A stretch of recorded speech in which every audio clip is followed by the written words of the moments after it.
పుత్రుడు అని ఎప్పుడు అనిపించుకుంటాడు అని శాస్త్రం ఏందంటే, కేవలం తల్లిదండ్రులకు పుట్టినటువంటి ప్రతి కొడుకు కాడు. కొడుకులందరూ కొడుకులని మీరు అనుకుంటున్నారేమో, శాస్త్రం అంది కొడుకులందరూ కొడుకులనుకో కుస్మా.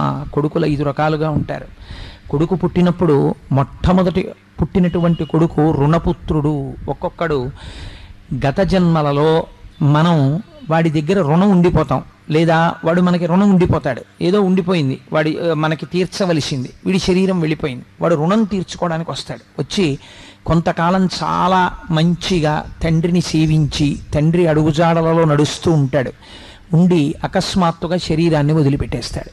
అందుకే రుణానుబంధ రూపేణ పశుపత్ని సుతాలయా, ఆ రుణపుత్రుడు అంటారు. రెండవ వాడు మిత్రపుత్రుడు. అది చాలా గమ్మత్తుగా ఉంటుంది. ఆయన ఎలా ఉంటాడంటే, స్నేహితుడు ఎలా ప్రవర్తిస్తాడో అలా ప్రవర్తిస్తాడు. అంటే సాధారణంగా ఎప్పుడో చిన్నప్పుడే వాడు ఎల్కేజీయో యూకేజీ నుంచే ట్రాన్స్ఫర్బుల్ జాబ్ అండి అని ఏ అమ్మమ్మ దగ్గర లేకపోతే నాయనమ్మ తాతగారుల దగ్గర వాడు చదువుకుంటాడు. వాడికి తండ్రి గారిని చూస్తే ఒక స్నేహితుడి భావన, ఓ గౌరవంతో నాన్నగారు బాగున్నారా అండి అంటాడు. అంతకుమించి పెద్ద ఆప్యాయత ఏమి ఉండదు. కాబట్టి మిత్రపుత్రుడు. మూడవ వాడు ఉంటాడు, వాడు సేవకపుత్రుడు. వాడిది చాలా గమ్మత్తుగా ఉంటుంది. వాడికి అక్షరం ముక్క రాదు, తండ్రిని ఉద్ధరించలేడు, ఓ రూపాయి సంపాదించలేడు, వాడు ఎందుకు పనికిరాడు. కానీ వాడికి ఉన్న గొప్పతనం ఏమిటో తెలుసా అండి? మీరు వెళ్ళే గేటు దగ్గర నించున్నారనుకోండి, వాడు కుర్చీ పట్టుకొట్టేస్తాడు. నాన్నగారండి కూర్చోండి నాన్నగారండి అంటాడు. పడుకున్నారనుకోండి, నాన్నగారండి మీ కాళ్ళు పడతానండి అంటాడు. తండ్రి స్నానం చేసి వచ్చేసాడు అనుకోండి, నాన్నగారు మీ పంచి నేను ఆరేసేసానండి అంటాడు. తండ్రి సంధ్యావందనం చేసుకుందామని కూర్చున్నాడు అనుకోండి, తండ్రికి చెంబుతో నీళ్లు తీసుకొచ్చి బిందెతో అక్కడ పెట్టేస్తాడు. ఏమి చేస్తాడంటే, ఒక సేవకుడు ఎలా ప్రవర్తిస్తాడో అలా ప్రవర్తిస్తాడు. అంటే గత జన్మలలో ఉండిపోయినటువంటి సేవకులు శరీరమును విడిచిపెట్టేటప్పుడు యజమానినే జ్ఞాపకం చేసుకుంటూ వెళ్ళిపోతే వాళ్ళు సేవకుడు మళ్ళీ పుత్రుడిగా వస్తాడు. అందుకని సేవకపుత్రుడు. ఇంకొకడు ఉంటాడు, వాడో విచిత్రమైన వ్యక్తి, కర్మపుత్రుడు.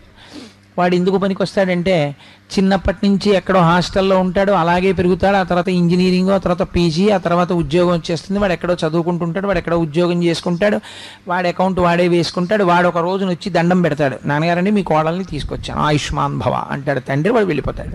వాడు ఎక్కడో ఉంటుంటాడు, ఎప్పుడో టెలిగ్రామ్ ఇస్తాడు. నేను ఈ మధ్య కాకినాడలో ఒక విచిత్రమైన విషయం విన్నాను.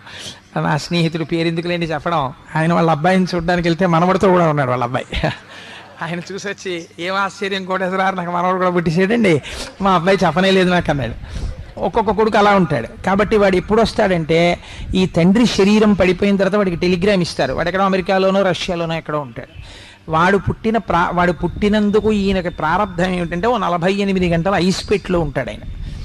ఉంటే వాడు వస్తాడు. వాడు వచ్చి ఏం చేస్తాడంటే, బయటికి తీసి దీన్ని అంచేష్టి చేసేస్తాడు. చేసేసి, అంత టైం లేదండి, 11 రోజులు సెలవు కుదరదు, దీనికి లఘువు ఏమైనా ఉందా అని అడుగుతాడు పండితుల్ని పిలిచి. ఏదో చెప్తారు వాళ్ళు, ఏదో చేయి నీ కర్మ ఏం చేస్తావు మరి, మీ నాన్న ప్రారంధం అంటారు. వాడు చేసేసి విమానం ఎక్కి వెళ్ళిపోతాడు. ఇంకా మళ్ళీ ఎందుకు ఇండియా, ఇంకా అవసరం ఏమైంది, ఉన్న ఒక్క సంబంధం కూడా పోయింది. ఫోటో ఉంటుందో ఉండదో నాకు తెలియదు, అవన్నీ నన్ను అడక్కండి. కాబట్టి వాడెవరంటే వాడు కర్మపుత్రుడు. ఎక్కడో ఆ కర్ణకుడు ఉంటాడు, వాడు నిజపుత్రుడు. ఆ నిజపుత్రుడు ఏం చేస్తాడని అడిగింది శాస్త్రం.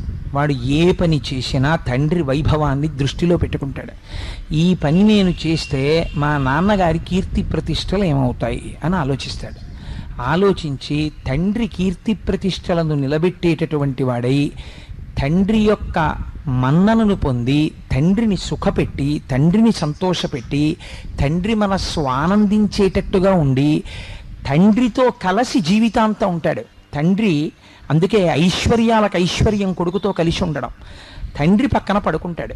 పడుకుని తండ్రి కొడుకు జీవితంలో అలాగే ఉంటారు. శ్రీభాష్యం అప్పలాచార్య స్వామి వారు ఆ భాగ్యం కోసమే విశాఖపట్నం వెళ్ళిపోయారు. మహానుభావుడు, ధర్మం తెలుసున్నవారు కాబట్టి. కొడుకుతో కలిసి ఉంటాడు. తండ్రి పొందవలసినటువంటి గొప్ప భాగ్యములలో అదొకటి.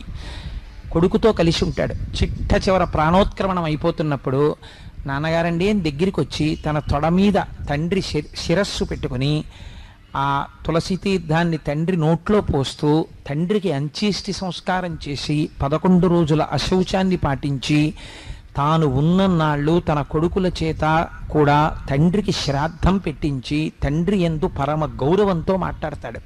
ఇలా మాట్లాడిన వాడెవడో వాడు నిజపుత్రుడు.